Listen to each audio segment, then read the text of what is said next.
a quick video tour of the bones of the ox skull. The bones of the brain case involve the large frontal bone, which makes the front of the ox's face as it walks toward you. Coming from the frontal bone are large cornual processes which support the horn in horned breeds. On the caudal surface of the brain case, we have the singular occipital bone.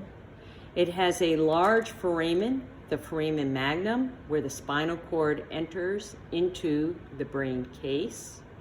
There are smooth joint surfaces on either side of the foramen magnum, known as the condyles of the occipital bone. They articulate with the first cervical vertebrae, or atlas. Their movement is that of a hinge joint and allows the head to move up and down as if the animal were saying yes.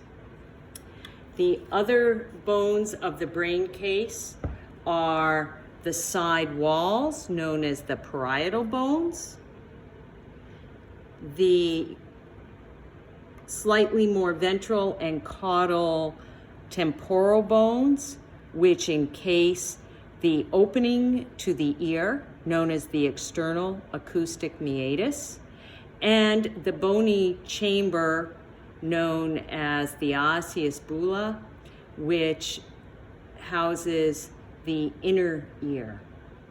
The temporal bone has a long process forming part of the zygomatic arch. This process points at the zygomatic bone and is known as the zygomatic process of the temporal bone. On the ventral surface of the brain case, we will have the pterygoid bone, and hidden internally at the caudal aspect of the nasal cavity, we will have the ethmoid and sphenoid bones. The bones of the face of the ox are the paired nasal bones. The bones that house all the cheek teeth are the maxillary bones. Oxes have no incisors or front teeth. However, there is still a bone present which forms the ventral surface of the nasal canal. This is still referred to as the incisive bone, and they also are paired. Looking up into the nasal cavity, you can see scrolls of bone. These are the bony turbinates. They're covered with mucous membrane, and they help both filter particulate matter out of air as it's inhaled, as well as warm the air or help the animal cool off as they exhale because of their rich blood supply.